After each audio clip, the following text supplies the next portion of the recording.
You're listening to Infoverity's Trust Us podcast, where you can gear up for your data management journey with bite-sized discussions on industry trends and thought leadership. On each episode, we'll feature industry experts to help you navigate your path to mastering your enterprise data. Welcome, listeners. I'm Jocelyn, the co-host of Infoverity's Trust Us podcast, and I'm here with my co-host, Taylor. Hi, Taylor. Hi, Jocelyn. Hi, all our listeners. We have another special episode of our podcast for you today. We have guests with us from both Patterson and F.W. Webb. In this episode, Taylor and I will facilitate a dialogue among Erin from Patterson and Laura and Sam of F.W. Webb. Each company is actively managing its master data management or MDM journey. While their starting points differ and they leverage different platforms, they share similar use cases and aspects of their considerations for product master data in particular. We'll ask a few simple questions designed to spark constructive discussion and provide our listeners with valuable insights from real-world customer experiences. So, first and foremost, would each of you mind introducing yourselves? Yeah, thanks, Jocelyn and Taylor. My name's Erin Leuschke. I'm from Patterson Companies. I'm the Senior Director of Enterprise Data and Analytics, and I have responsibility over master data management, which includes data governance, data quality, data entry, as well as data integrations, data warehousing, and reporting and analytics. I'm Sam O'Brien. I'm the Data Management Coordinator in the Data Governance Department at F.W. Webb. I'm Laura Soames. I'm the Senior Manager of Technical Operations for the e-commerce group, running the Data Governance group and our e-commerce web development staff. Erin, Laura, Sam, thank you so much for joining us today. I think that this is going to be a really insightful and enjoyable conversation. So let's start at the beginning. What's the origin of your story with master data management within your respective organizations? How'd that get started? Well, Taylor, I can start. We realized we had an issue with master data management when we took part in our ERP journey or implementation. So we had been looking at ERP solutions, ultimately picked SAP, got started, went live, and realized that master data, especially product and customer, was a huge issue for us. We really hadn't cleaned it up as much as we needed to right when we went live, and we started experiencing big issues in our system because the data was not necessarily accurate. We did not have quality data, and it was causing transactional issues and a lot of time for our company and our employees in making SAP work. And so we realized we had to focus on data quality and better processes to make sure that our investment in SAP made sense for us. Perfect. And for FW Webb here, we really got involved more so with building this whole department and everything when we started advertising with Fenway Sports Groups. They were advertising about not only FW Webb, but Frank Webb, our showrooms, and they really felt that our executives felt that was bringing the focus back onto our websites. So it really surrounded all around there, looking and wanting more detailed information about our products, our branches, our services, and realizing that we didn't have all of that data built out.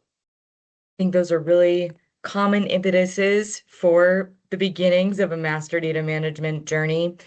Now, as you started that journey into master data management and improving the quality of your data, the processes used to manage that, what kinds of knowledge or skills did you find to be the most important at the beginning of that journey? What really helped me here at FW Webb is that I had a long history here in other projects. A big piece of always seems to be matching vendor products to your products so that you can pull in those data elements. So matching was a huge thing. I had an extensive background in writing programs for EDI, also for writing code for our barcode system. And that all is and again, that comes back to matching, right? You get labels on boxes and you're trying to make sure you get the right match for that product. So that was really helpful. Things that I learned later on, once we started the journey a little bit, was what would have been more helpful if we knew right up front, like what attributes were most important for products. Like, okay, I'm dealing with a kitchen faucet and I need to know like the spout height and the finish. And, this tends to be on average about 5 to 8 data attributes that are most specific to products that really are necessary when you want a description, right? People want to see data, they want data, but they don't want to be like fishing through like pounds and pounds of data, right? They want the most relevant stuff. And another thing I guess we learned is that the most relevant really isn't always what people are going to want to see first, right? Sometimes like we were working with a third party and they were sending over data. They were looking at anything that was most unique, but a lot of times that was stuff that like most people would never look at or see. It would be something you'd maybe shove in additional information or just not show at all. Yeah, I think Laura is kind of getting to the point that we saw at Patterson as well, which is there's a bunch of pieces behind the scenes, but we really had to tie the business value to the data that was most important. So where was really the business value, the business use case to what the executives were seeing was the problem. So everyone could communicate that SAP wasn't working, we weren't getting the right products to the right customers. We were sending 10 1-foot pieces of pipe to a customer who needed a 10-foot piece of pipe to connect, one equipment item to another equipment item. But because we had unit of measure wrong in the system and our requirements wrong in the system, it wasn't working. And everyone knew that was the problem, but they didn't necessarily know the details of master data enabled to fix it in order to fix it. And we had to be able to explain that business value of the problem, what attributes had to be fixed and why, and what configurations had to be fixed in the system to do that. Once we could, in English, explain that to business leaders, they started investing in our master data management program. But it really took us translating that and then connecting it to the specific attributes for people to take the time to focus on master data. Because we had a couple starts before that focusing on quality, and when we couldn't connect the dots for team members, they didn't want to put the time and effort into it. So I can share that it is a struggle sometimes to get a master data management program off the ground because you have to connect that business value or that use case before people really want to invest in the process.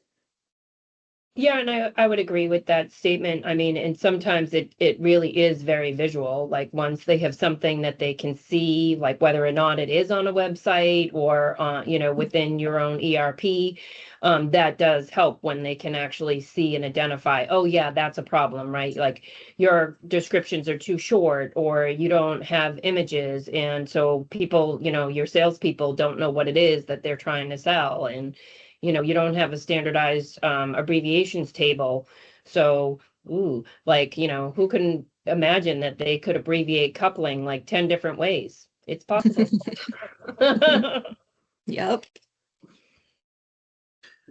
This is all really good information, and I think that both of your teams nailed it on the topic of really showing that business value as a key component of getting your master data journey started. And this really dovetails nicely into my next question for you all. And it kind of revolves around quote unquote selling your MDM program initially. Sometimes we find that, and Erin, you mentioned this, it's hard to get these MDM programs off the ground because it is sometimes hard to demonstrate that value right away. And amongst your two organizations, what are some of the methods or tactics that you used to sell that program internally? And how did you really get those users to buy into your solutions?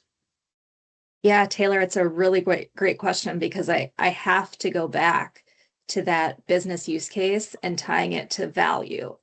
In my first example with the 10 1-foot pipes being sent to customers, the amount of pipe or inventory that we lost because we were sending things where you can't cut up that unit of measure, we lost money on that. And when you can equate that to actual dollars in your financials, people are paying attention, and then we can spend time on how to treat that specific unit of measure in master data a specific way. They'll actually spend time and money and resources to fix it.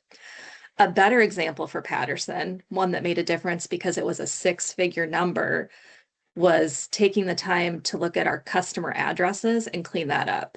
So in our business, we're a distributor. And so the customer address and where we're shipping to matters. Our shipper charges us when the address does not match the USPS standards. And it can be something like $9 a package to $12.50 a package. And if we're shipping thousands of packages a day, it really adds up.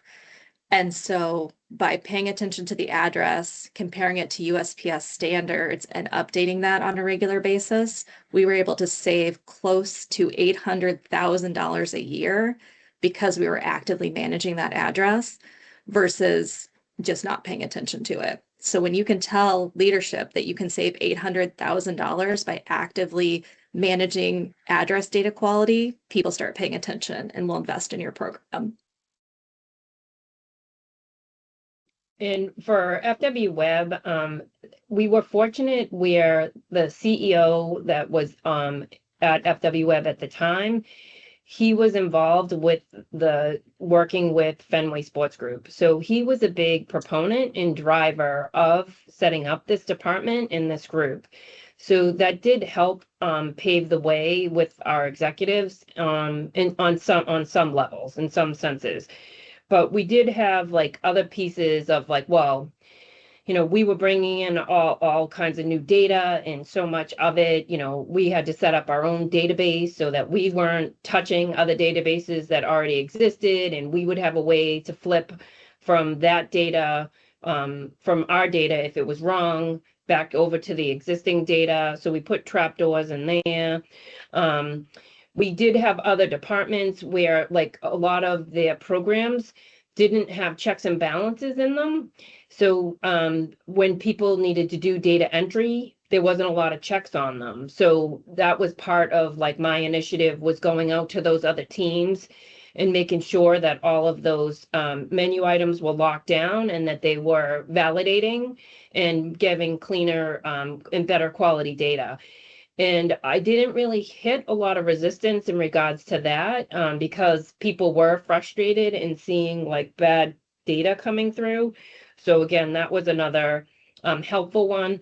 One of the areas we did struggle though is that our internal search on our ERP, people were just entering in like single words when they were looking for something. So then when we started pouring in like all of our data and we're getting all this specific attributes and whatnot, that was difficult for them because they're like, what? I used to know that this was on like the 3rd page, number 5, that I would call up this item. And now all of a sudden, it's on page number 10 and it's like, so we did hit some resistance there with our employees and stuff, but over time, through training and whatnot, they really did see the benefits, and they did really appreciate now having images and specification sheets and, more valuable data. But it was a journey for sure.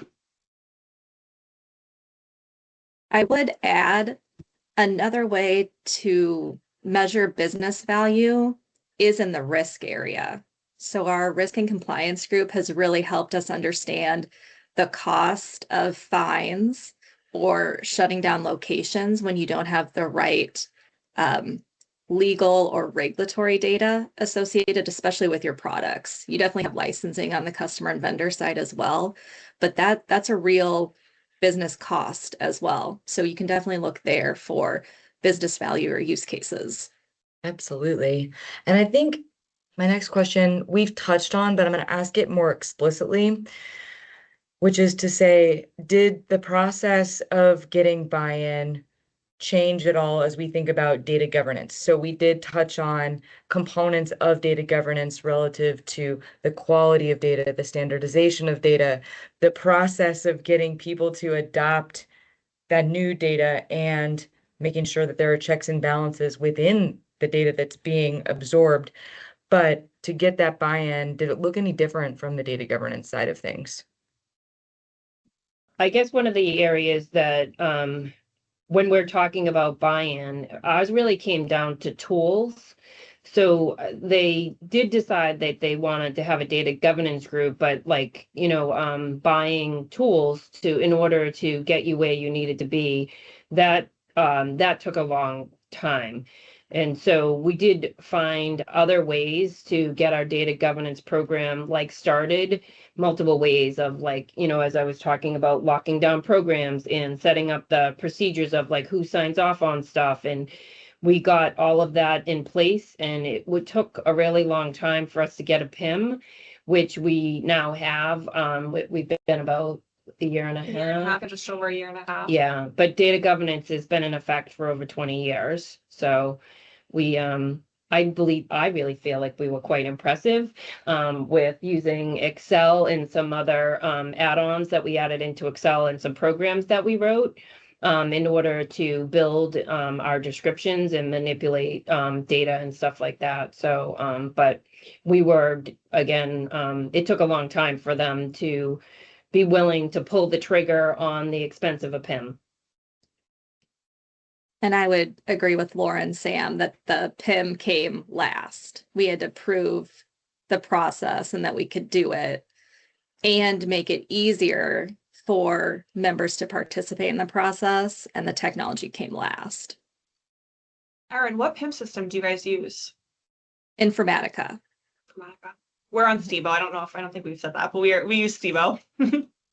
We historically have used Stebo just for the enrichment piece to feed our e-commerce site, but recently moved to Informatica so we could do both MDM and enrichment.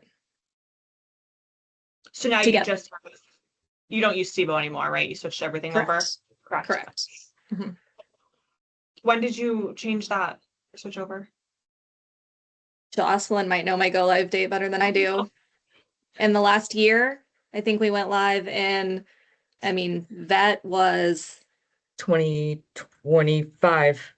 Both dates were wow. probably in 2025. Yeah. I think dental was at the end of 2024, and then we finished vet 2025. In October, you said April. Yeah. Mm-hmm. Was that switchover easier than going from wherever you were before Stebo into Stebo, or what transition was harder? Ooh, Stebo, going into Stebo was before my time. So I couldn't tell you. Yeah. Do you know how long they were on Stebo? 8 years. Well, not that long. Not as long as I was expecting. 8 years.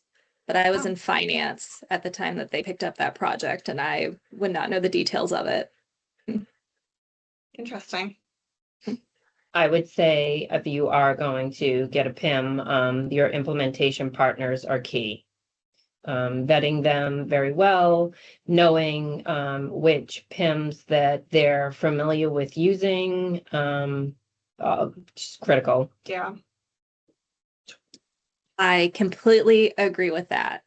And having a realistic perspective on how to use a PIM system or MDM system and not just doing it by the book is very helpful. Yeah. And phased approaches too. We found that to be really what do we need to get it off the ground? Okay. I mean, Taylor knows this very well. What do we need to get it off the ground and it's usable? It might not be the ideal situation, but it's usable and we can go live, and then you continue to make the tweaks after. That was the best thing that's what we did, and we feel like it's not ideal, but it worked for we were us. in a different situation. Our first implementation partners didn't go well, and so by the time Infoverity was brought in, we were on a very tight time frame to have this up and running, because basically we were already out of time of when it should have already been up. So, But I do think in general, like a phased approach is probably best, not necessarily exactly how we did it, but no, I do too. phased And we approaches. would have, yes. Mhm. We have done Yeah. it a little bit differently. Yeah, like day one, we weren't going to be like, okay, let's run all of our feeds that are getting sent out to third parties off of the PIM, right? We're gonna, we'll do that after, let's just, for us, this was the first time we were going to have data being put up into the cloud, right? And before everything was the truth on our ERP. So it was a significant change. So we were strategic on as to what we wanted to move and do to make sure that we were successful and on both ends, right? Everything stayed in sync and in line. I totally agree with you on a phased approach. So we did one business unit, not all business units, and you just learn so much. Whatever goes live first, you learn so much that first go live that you can apply to future projects. So any way you can phase it. I totally agree that that's helpful. Yeah. Yeah, it helps you know As what you're well working as- with. Mhm. And as well as the right implementation partner. I also like Infoverity. And we like all of you as well. Um, Now, you bring up a lot of really good points, and when it comes to kind of circling back to the concept of selling your MDM program internally, doing that phased approach will sometimes help you deliver that incremental value and showcase what the solution can do as you go through the process of building it out, and that we feel helps make a very successful not just MDM project but program as a whole. So, slight pivot. Um, Continuing on the discussion of your MDM journey, what are some of the unexpected benefits that you found through the implementation of MDM best practices in a good MDM solution that you might not have anticipated? Think about that. Yeah, that's a good question. I need to think about I that. know. I do feel like even the expectations that I personally had, I think it exceeded them. And that's, even though I was expecting it, I was not expecting it to take off the way it did. Examples are like the reporting capabilities, the tracking capabilities, revision history information. I do think that the workflows and that entire process has been really helpful, and it allows multiple members of the team to be aware of what others are working on. And I guess really that would be one that I maybe didn't expect as much. The insight that it gives to the rest of the team as to like who's working on what where and how all of the elements tie together. The way our workflows are built is that it goes into different stages. The SKU will go into different stages throughout its time in the workflow, and visually having that, being able to be like, okay, the SKU gets created here, it gets cleansed here, enriched here, like it helps tie in all the elements of the different team members and what they're contributing to just one SKU alone. And then times thousands each time it gets done for each SKU. I also think like a lot of the checks and balances that we do for assets too is something that I wasn't expecting. An example is that when we upload new documents, specification sheets, installation manuals, instruction manuals, catalogs, it will go through and read the contents of the document to then try to see if it already exists in our system. While that sounds so specific, that really is beneficial to our world because it helps to limit the amount of documents that we have, and make sure that we're not repeating things or anything like that. I think another thing has been helpful is being able to extract the data out Yeah. for different departments within the company who are doing like very targeted projects. So, we can pull the data elements out in the order that we want, and they have everything that they need to go off and, make a big difference and save them a ton of time in the projects that they have going on. So that's been great. Yeah, the UI experience is beyond our expectations. I'm going to tie both of the last two subjects together and say, if you're taking a phased approach and also delivering these needs from different areas of the business to expand the use of MDM platforms within your organizations, how do you respond to incoming requests? How do you prioritize those? And what types of requests have you seen come in from other areas of the business since these tools have been implemented? I mean, on our side, a big thing, it ties back into like, being able to track changes has been a big one. And then we'll get requests for like, when was this changed or how was it changed? Now that people are aware that we can do that type of reporting, I think that has definitely been one. It helps us be transparent with other members of the company, and the data team also like doesn't just, go company wide, it's within our own department as well. And just reports, like Laura said, reports on different data elements that people know we have in the PIM. And if they don't know that we have it in the PIM, we have gotten a lot of like, oh, do you have this? Could you run a report for me? Or could you show me how to run it? Make me an account, anything like that. I think once people see our UI, it's appealing to them because it's so user friendly. And for prioritization, again, we have workflows built up and our teams have assigned tasks that they work on. Sam assigns our regular day-to-day data cleansers their work. We have another group of data specialists that do more advanced data manipulation. And then, of course, anything that comes in from an executive gets done right away. The benefit of the technology was there was a change management component that really got different departments on board with the data team was the team you come to ask for those things. So it's nice now that departments come to the product team and the customer team to get their data, and it lessens the confusion around who's going where for data sets. We actually have less confusion around the right customer data and the right product data now because they do all come to the product information management team or the customer team. And that's really just because of the change management effort around the MDM initiative. I would say we're like mostly there, but we still do have an IT group. And there's programmers down there, so they will extract data from databases as well. We're really hoping within the next year to make it so that it does always come to the data governance group, because I do think that there's a risk there when people are pulling out data elements in databases and they're not really sure of the relationship. So, we've come a long way and made a lot of strides, but I think we have a little more work to go to just make sure that everybody does run through our team to make sure that and ensure that they're getting the right stuff in the right place. Going back to unexpected benefits. I think we had 2 unexpected benefits on the Patterson side to our MDM journey. One is it really kickstarted our hub and spoke approach to connecting data at Patterson. It allowed us to centralize where we were managing some of our master data and then shooting it out, if you will, or pulling from one spot, which is leading how we connect other data sets going forward. The other unexpected benefit is it has given the team time to think about how AI or agents fits into their job, and they're spending more time innovating, if you will.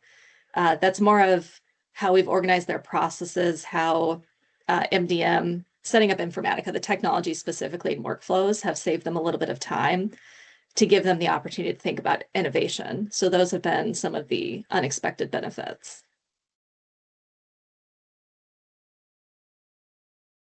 Erin, you kind of beat me to my next question and touched on some of the things that I was curious about next, but I will still pose it to the group. When we talk about MDM, and this has been said a lot during this discussion, MDM is really foundational. You master your data, you consolidate your data from different systems, you make sure that it's clean and well governed. But oftentimes, I feel like we then get the question of, okay, so then what? What next? Where do we get value out of that?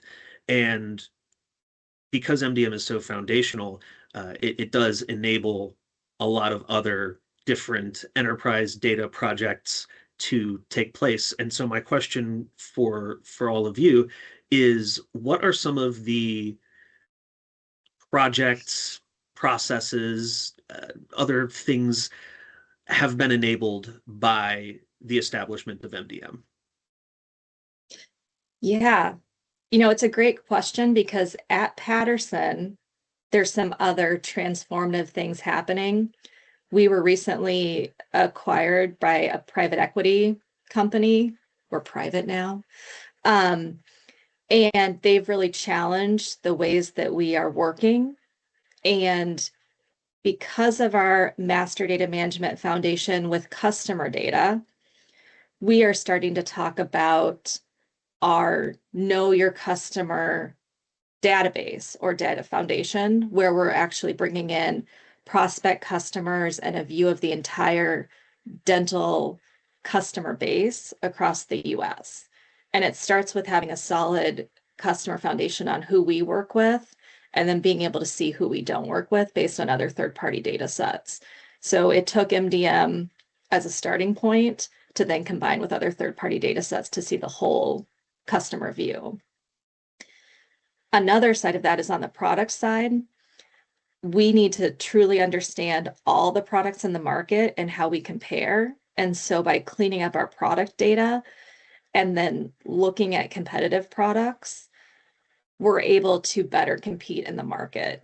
It took us doing the work on our products and then some analytics capabilities to get there, but it definitely started with a solid product master data management base to do that. So it really has enabled initiatives that were pushed by a change in ownership, but we were ready for because we had pushed our master data management programs ahead of time. For us at Webb, I would say we have our data all tied in throughout our ERP and our websites so that we have consistency.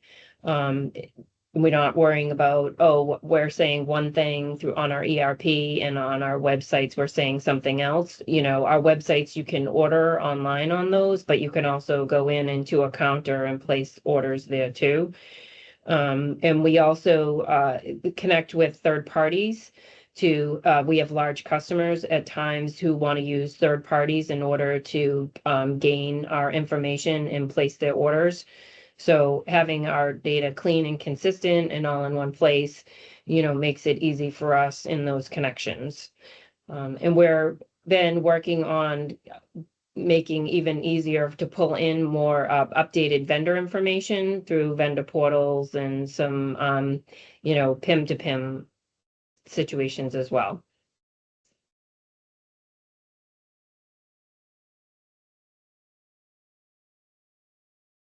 I think I have one final question that I hope is exciting, especially as we're starting out the new year. As you think forward to your next phase of your master data management journey, what are you most excited about? For us, I think it would be improving data quality. That's something that we really focused on at the end of last year, and it's something that we're hoping to make a top priority for the next year as well. Improving the data quality on our SKUs helps us set a better foundation to add new SKUs and to make it an easier process when we add new SKUs as well. And that includes making as many LOVs as possible, setting as many data type refinements for attributes as we can, and locking all of those attributes down and focusing on really trying to understand which attributes are important and relevant for each product and making sure those are attached to the right products is all part of our data quality initiative. And that's something that we're really excited about for this year. When I think about how master data management can help Patterson, it really makes me think about our customer experience. That's a really big focus for us. And right now, we still have a fairly narrow view of our customer. It's really all around the dental practice on the dental side. And then on the animal health side, it's really around the veterinary practice. And we can really expand on that when we talk about master data. We can really look at the dental practice as one piece, the dentist as another entity, and then the contact, which could be the office manager, the vet tech, the dental assistant, as another entity. So we could really have 3 master data entities, not just the practice. And when we can get a handle on that, the customer experience that we can serve up with our e-commerce experience, interactions with our reps could be even more fulfilling, even more exacting to their specifications when we really understand those different parties. So I'm really excited if we can leverage what we've learned thus far in master data management and expand to those different entities and just grow, mature what we're doing with master data management today. I think another thing to add just from the FW website is we continue to look at AI and see which ways can increase values for us by using AI. So we're using it now on a lot of ways to make suggestions out to our team to speed up and help them make their decisions faster. So we'll continue to investigate that stuff throughout the year.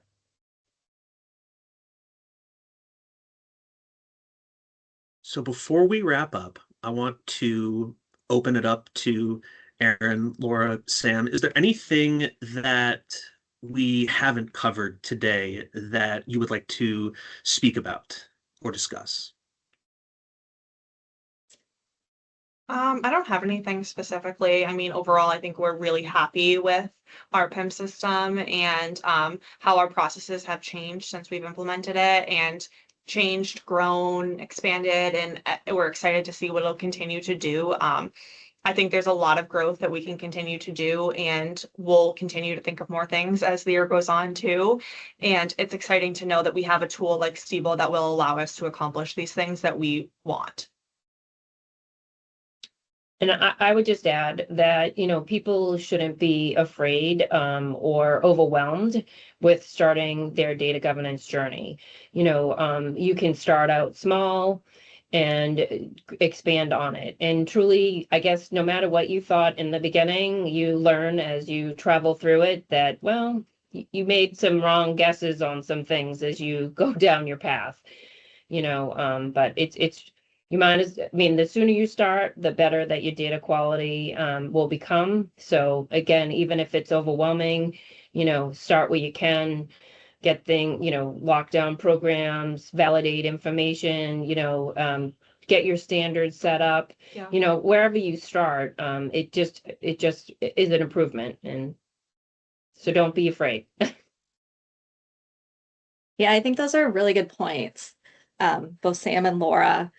I think there's a phrase, the best time to plant a tree is 5 years ago. Like you just have to get started because it's just going to keep growing. You have to learn from it. It'll just keep growing. So I totally agree. Just get started. You'll learn from it. And I'm also happy with our tool set, Informatica, as well as how Infoverity has helped us get there. I think I'd also comment on the great people I get to work with in the data space. It is a special skill set. You are always looking for a special skill set here. It's not just the technology skill set, but an appreciation for not just building the pipes, but understanding that water, the data that runs through those pipes. And I just really enjoy working with the people that have that skill set and mindset. And I really appreciated at Patterson how they've helped connect our data to how it drives the business and helped me explain that to executives in Patterson overall, and really enjoyed being part of data at Patterson. And thank you guys for allowing me to be on this podcast and try this out. This was a cool experience. Yes, thank you. Is fun. So I think I've heard some common threads throughout this that, if I summarize them correctly, many of our listeners could benefit from. Master data management is a journey. Ultimately, the human experience of navigating information is really the guiding principle on that journey, whether it be changing how teams managing data spend their time or transforming the end user customer experience. This journey really starts with people and process, and with making the pain from lack of master data management tangible so that you can justify the investment in some of those tools. whether it be the implementation of that tool or simply navigating the people and process portions of data governance, taking a phased approach is really the key to achieving results. And if we're talking about the tool implementation of that, having an SI that understands not just the technical needs that a tool can deliver, but the practical application of those tools has really been a key to success. And the benefits of these investments are not only the business justifications that made the investment in these tools possible, but also enabling foundational data management principles within the organization, and then also supporting the transparency that's needed to continue that data governance journey and to expand the use of master data within the organization. Does that resonate with all of you? Yes. Yeah. Yes. And you hit Spot on. transparency at the end there too. And I didn't talk very much about that during this conversation, but we have made a point of having both daily metrics for the data stewards so they can make changes on a regular basis to manage data quality, as well as holding ourselves accountable with monthly scorecards so everyone is clear where we're at with data quality.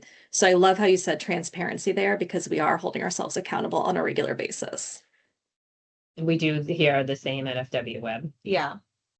Well, I'm delighted that we were all able to make time to do this, and I firmly believe that everyone who listens to this podcast episode will get a lot of value from it. Thank you, everyone, for making the time to do this, and thank you so much for the valuable insights as well. For more than a decade, Infoverity has been established as an industry-leading consultancy specializing in solving enterprise data management business problems with best-in-class technical solutions. Our firm has consultants located around the globe with headquarters in Columbus, Ohio and Valencia, Spain. If you'd like to learn more about how we can help you, please visit our website at infoverity.com. We've also included additional contact information in the show notes.